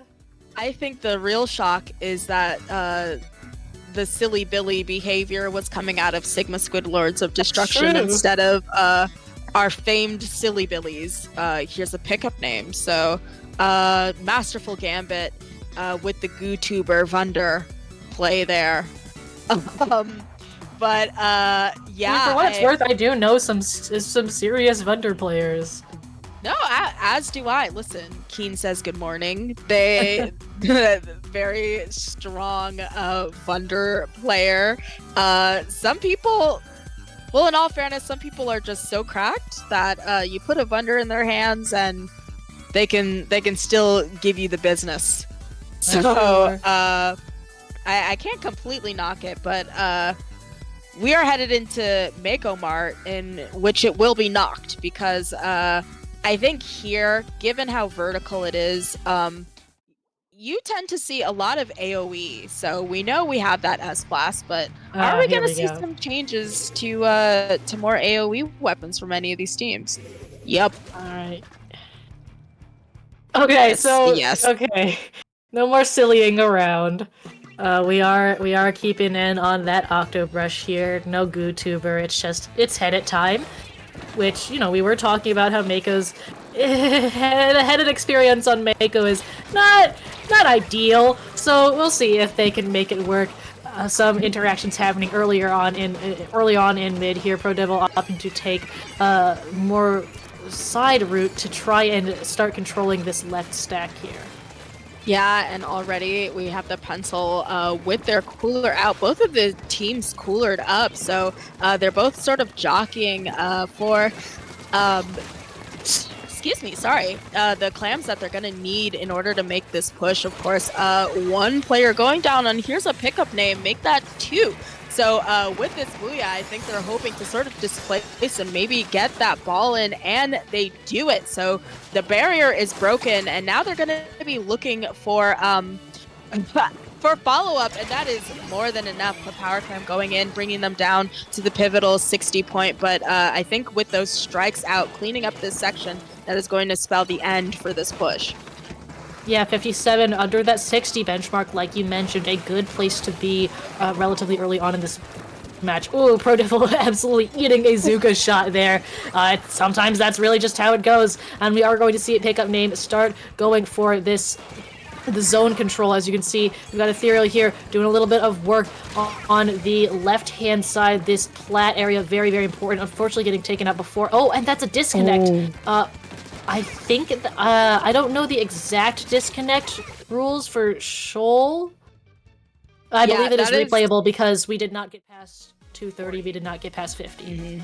Yes, I think by all measures, by all normal rules, for most tourneys, it is replayable. So despite that early opening, you know, luckily being not past 50, not as well as in the time, it's not like the hugest deal, you know what I mean? Versus, I mean, at that point you can't replay, but if you're at like 20, let's say, and the game ends, that's gotta smart, you know, but what's been done can be done again.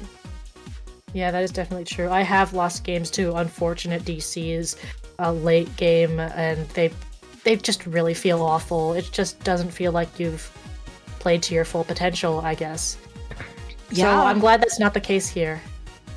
Like we were, I think, discussing earlier in the stream, with there being kind of more disconnects these days than we're used to. I've certainly seen a lot of late game disconnects, or a lot of double disconnects. You know, they say, the Gentleman's Alliance, and then it just keeps happening, and they gotta thug it out. So yeah, definitely lucky for these two that an early lead isn't lost due to that. But of course, everyone has to check their routers and their internet and stuff like that. But what were your thoughts on the comps we saw? I think we were looking at an S-Blast mirror match there, Ethereal switching off of the Glugas. Or the I think they were on the Gal. It was them that was on the Gal? Yeah. Organic is the one that was on the Mm. Glugas. And it was an interesting I switch see. off to me. I feel like the Gal has been working so well for them. Yeah, and honestly, Gal isn't terrible here. Mako Mart in particular. I was telling you about when I lost a dude on that LAN. I just got Yes. completely. We played on Mako Mart, and the amount of times I just got like destroyed by the fall off from Gal. Of me being like, I'm thinking I'm sneaky, I'm behind something, and he just soul read me, knew I was there, and just like killed me without even physically seeing me on his screen. Like, Gal can do some pretty nasty things on a place like Mako Mart, so definitely would have been useful here, but I can also see Kraken not as useful. Neither Yeah, is that is fair. a wall. So I imagine that they would rather just have more AoE in their pocket. Not to mention, was there a brush? Did we see a brush? Yes, and on that Octobrush. Yes, more AoE, please. Not to mention, we all know about the solo Q brush that can just whiz over to the basket. But we are getting started again. Of course, Pro Devil going down really early, but not before being traded out. So both of these teams suffering early losses, 2 down, I think, on both teams. A pick on from that brush on N, just trying to kind of collect those clams, get the clam economy on their side while their team organizes and gets ready for that push. Yeah, they're really playing collect clam game here. We do see the walls coming out, helping Moxie here on this machine. Also calling, that looks like that little flank tried to happen there, got called out. We have the point sensors that helps with information visibility too. I do see that N popped that zip, their recall getting instantly annihilated. And see Ethereal here on this S-Blast, taking this nice control of this stack here. Clam economy is also very much in favor of pickup name here. So it looks like they're going to wait out this Zuka, and then with 2 down, try and go for a push here. And though on the sidelines, try and get the pick, but Moxie lives that somehow, and there is the barrier break. There is the Booyah Bomb as well. We're going to get a lot of small clams in here from the Gal. Takes 1 down, does get traded out, so we are at 71. Doesn't look like... Oh, we have another clam for follow-up. That's down to 68. Yeah, not sure if they're going to be able to put anything back there. Absolutely not. Their barrier does close, not under the 60-point mark like you would like, but it is a good start, especially seeing as though they still have the clam economy on their side. Not a single clam, I think, to be seen on the side of Sigma Squid Lords of Destruction. So right now, it seems as though they're just kind of biding their time. Pro Devil here on this flank, sending out a Booyah Bomb to really displace members, and with this cooler right under their own basket, they're finally ready to maybe mount another push and finish off that 60-point mark. Definitely, they've got this clam at the ready. You can see them on the stack here. The drop here, the clam goes in, but they do get text 2 down.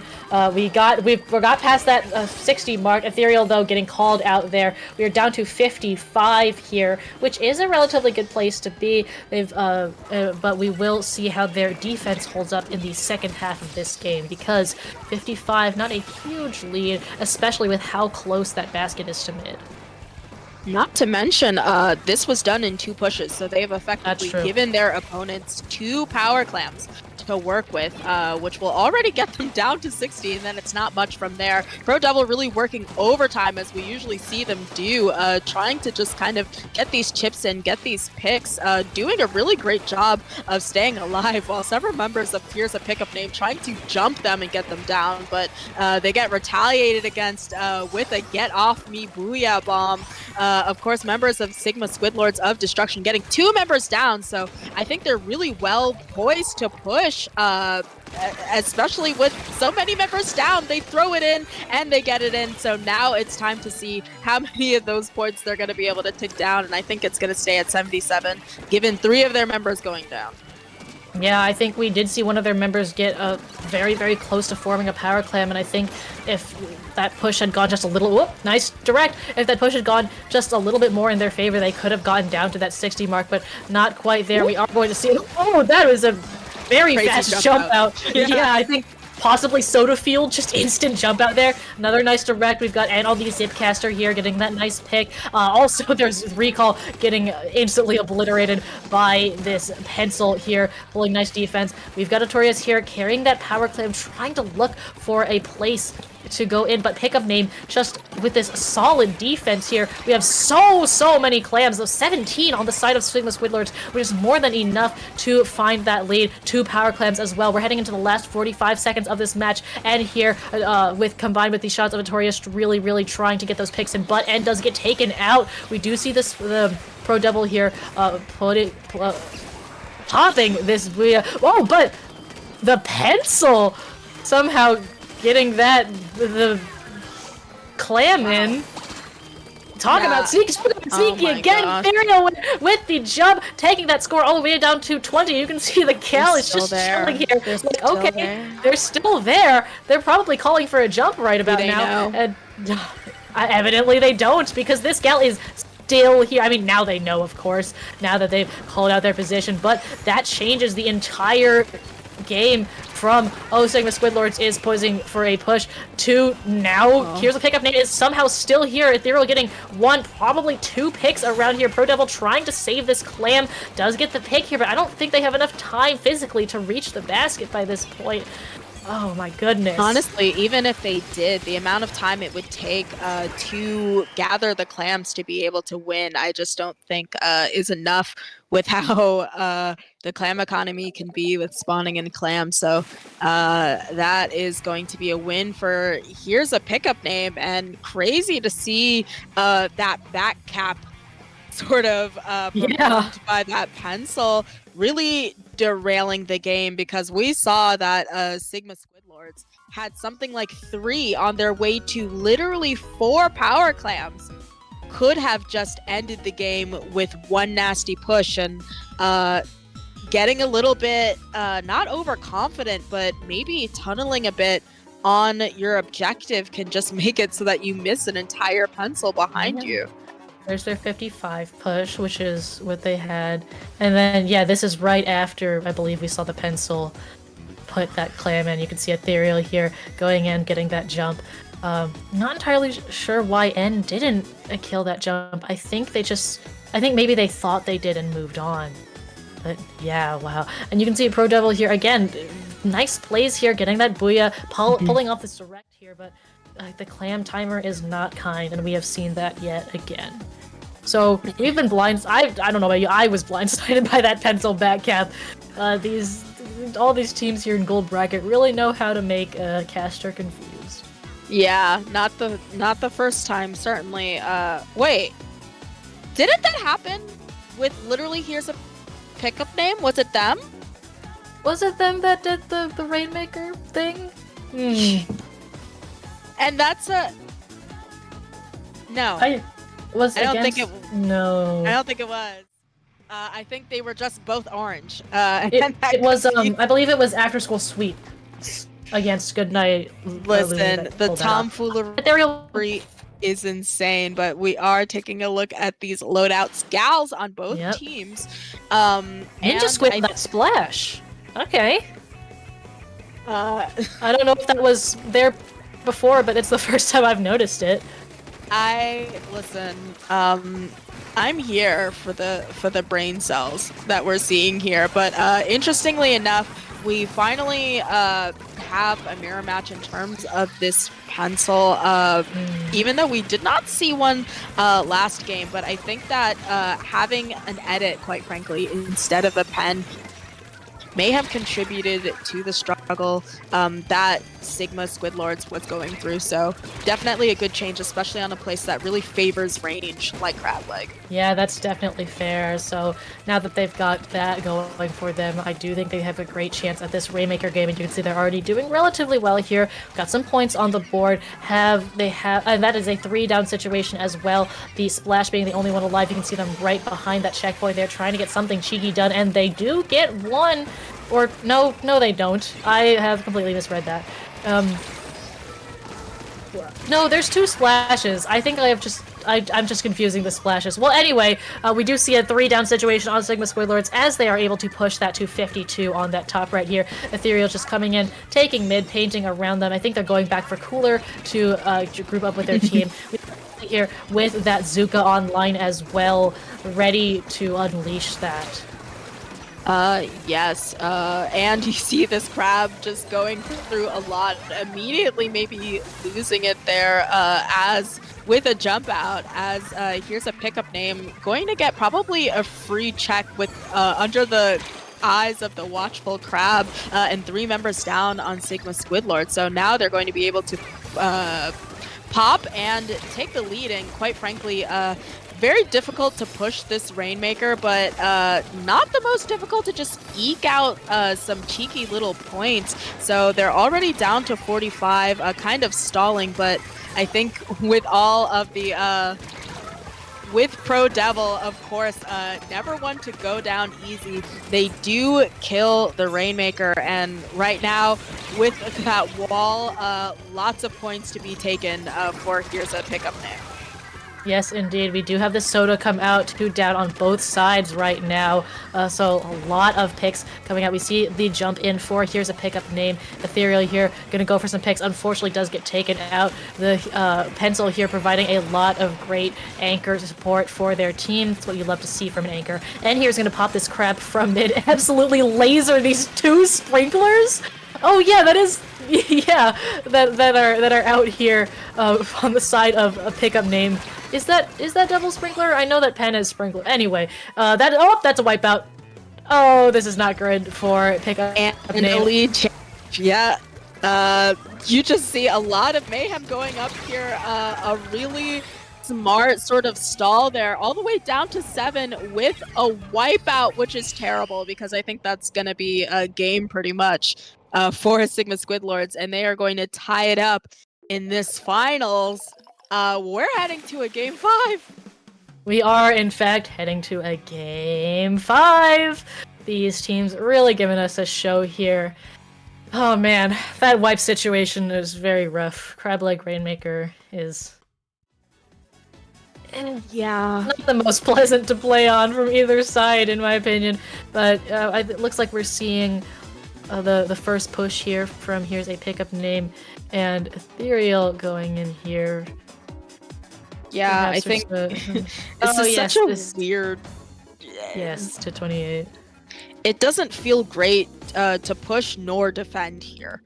No. It feels like when you're pushing, you just got like a whole squad of people gunning you down here, and yet it can be so easy to wipe in your own spawn. As we saw, a wipe into a second wipe situation is really not what you want to be in any Rainmaker map at all, but I feel like it's relatively easy for it to happen here just because of how close that final check is to spawn. So now we're at our match point in Grants here, 2-2, and we are going to be seeing this final game on Tower Control Inkblot Art Academy. Now, this is a premiere Clash map, which means it is also a strong S-Blast map. We know both of these teams have an S-Blast online, however, if it's anything we've seen on the stream, Pro Devil can just run through people, eat their lunch, and make some really outrageous plays. So on this game of Tower, in this really blaster favored, like Tower's blaster favored, but Inkblot is also very blaster favored. So I wonder if just the combination of that really strong displacement special, along with having that GG special and a strong blaster user, is going to maybe give, what is it? Here's a Pickup? Are they no, Sigma Squidlords. They have Pro Devil. You know, I'm wondering if it's their game to lose. Well, let's see how it is. We are going to keep the 96 here. And N is going back on that splash. Or not back, still on that splash. Instead of the Octobrush, that's what I meant to say. And other than that, edit as well. That is true, we do have a swap back to the edit. I'm not super mad at it. I think edit can be Ooh. effective here already. Okay, Moxie. Yeah, Moxie, well named. They certainly do have it because they immediately move in there, get a double, but they're sent back to their spawn, going down already. You see what you usually see in this map mode, just people jockeying for their picks at first so that they can make a clean break for that first checkpoint. Pro Devil really showing their expertise with this blaster here, and that's going to be 3 members down on its here's a pickup name. So right now it's going to be time for Sigma Squidlords to really move up to the bats, move up to their section and pressure them, but not if here's a pickup name has anything to say about it. Yeah, forcing jump outs here. Oh, this nice off ankle pick on Pro Devil here. Going, unfortunately getting taken out on their own plat, though. You can tell that they're furiously calling that out, though. The soda lending itself to that jump out, but you can see all the rest of pickup name turn around immediately as soon as that death went down. We do have the soda out, so that is going to help a lot. Taking out Pro Devil again on that S-Blast removes that threat that we were talking about a lot. Moxie here, ooh, extremely clutch melee plays. They have absolutely been hitting these directs from the very beginning of the game. They are locked in. They're gonna ride the tower, but hop off immediately to help deal with Pro Devil here on this S-Blast. Couple of indirects here, not quite able to eke out the pick, unfortunately, and that means that the momentum that pickup name was building is just kind of killed here, as Pro Devil is also very close to this S-Blast, gonna use this block here to just immediately hop on plat. Yeah, Pro Devil in a very aggressive position here, especially for a blaster. You see, Moxie is kind of like the Pro Devil on the side of here's a pickup name, really getting these critical picks as well as putting a lot of that AoE pressure. But of course, ooh, the crab. Yeah, this crab on tower is going to make it absolutely impossible to push while it is still online, and they are just cruising to this final checkpoint. And I gotta tell you, once the tower is this far forward, it is almost impossible to defend sometimes. Yeah, sometimes you can get something done. Oh, hey, that's something! That's a wipeout at 3 remaining. I think these teams heard us and they're like, no, we got it. And they got that wipeout situation, so I don't know how exactly, but going from all 4 up to almost instantly deleted from the map is absolutely huge. We got that Zuga, which did get a pick, or at least an assist earlier on. Moxie here going in with Ethereal. Ethereal gets that Kraken pick, gonna go run down the Headed now, absolutely force them to move up against Pro Devil, though unfortunately gonna get directed right out of that Kraken, punished for a little bit of overextension. And here on this splash, still working, but gonna get taken out by the other splash. Here's a pickup name winning the splash 1v1, getting another pick. That is a 3-down situation, though. Ethereal, the last one, gonna opt to get a pick of their own, trying to face down, and unfortunately not quite able to win that in 1v2 interaction. But all of the members of pickup name really just showing off their mechanical skill here. Listen, lest we forget, this is a Game 5 in Grand Finals, yeah?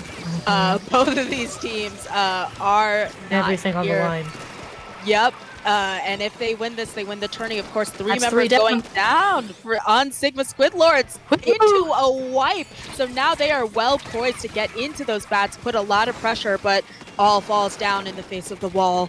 They do go down there. And right now, there's the Kraken. Invulnerable Kraken being able to clear out this space, gonna get, I think, 3 total. Oh my god, Ethereal! What? With the wall going in, gonna get another pick on Pro Devil. Again, this main character syndrome, and we are at 20 remaining right now. You can see Moxie popping that Zuka, getting a huge amount of picks. Tommy is going down. Pro Devil trying to get something done on the, but that is a wipeout situation, and that is the lead, and that's a Game 5 going to here's a pickup name. Somehow just absolutely locking in and managing to completely reverse the trajectory of that game against Sigma Squidlords of Destruction, able to carry that to a knockout and a fist bump to top it off. What a What? Wow. What a crazy. Wow, look at Oh, this. Okay, this is what we saw right before. All of them are here, and then somehow just... Yeah, you can see Devil on their own. And wow. that's... From the Wow. clutches, from the jaws of victory, they snatch it. And we had to remind ourselves, listen, like I said, this is a game 5. They were able to stop that push, and they said, we got to keep it going. Look at, on an absolute rampage, Ethereal. They just locked in, their third eye opened, and they got just a running wall of kills. You just see, like dominoes, members of Sigma Squidlords just going down into a wipe, and then that's all she wrote. What resilience and what tenacity it takes to pull off a reverse sweep within the game like that. Yeah, as Yagi says, it's their turn with a cat brain cell, but seriously, I know we focus a lot on Ethereal and their kills, but I do want to shine a spotlight on that whole team. Like, we saw incredible plays from Moxie right off the bat as well. Throughout that whole game, we saw Zuka support from both them and the Shot, as it was a huge amount of paint support, and that Pencil player throughout the set, Pencil edit player. Was it them that had the edit? Oh gosh, I can't even remember at this point. Yeah, it's game 5 grands, man. I'm tired, but all the adrenaline in my brain.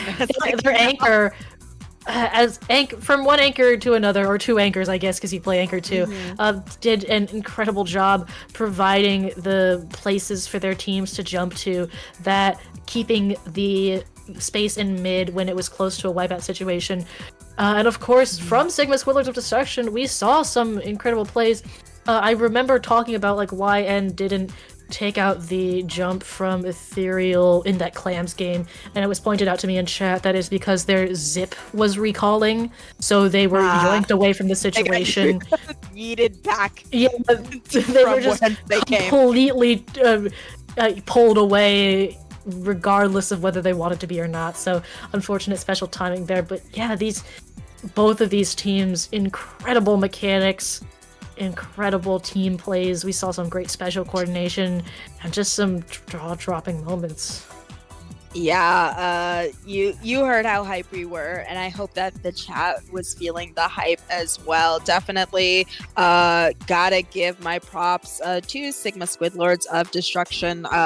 Like I mentioned off the top, I thought it was their game to lose, and it kind of was. Having a 3-point victory snatched out of your hands, very rare thing to happen. So well played by both of these teams, but a big congratulations to our champions of this Golden Gauntlet. Here's a pickup name, and that is going to be the game 5 and the rest of this tourney. But before we go, let's make sure we do a little bit of plugging. Cater, where can the good people... Well, yeah, the people in the audience. Woohoo! Sorry, I didn't mean to interrupt you. I was just like, whoa, we're plugging. I was like, uh-oh, I must have missed. No, I wasn't saying it there. I was just going, woo. Well, people in the audience, y'all can find me Twitter at Cater_, but I'm more active, Blue Sky, Cater.inkling.social. I commentate and stream tournaments now. That's a new development for me. I post art, and I will be at Riptide. So if any of y'all in chat are planning on attending, I am going to be there, hopefully on mic. How about you? I will not be there. Anybody who is there, be sure to say hi to Cater for me. Yippee! But you can find me at Sasu in your pants, SASU IN, the letters UR pants. That's all of my social media. Blue Sky, Instagram, Discord, what have you. And before we go, I want to take a quick moment to say a thank you to our streamer here, Tacos, who is doing a lot of work, doing all the replays, doing all the displays behind the scenes. So a huge thank you to Tacos for having the stream available for us here.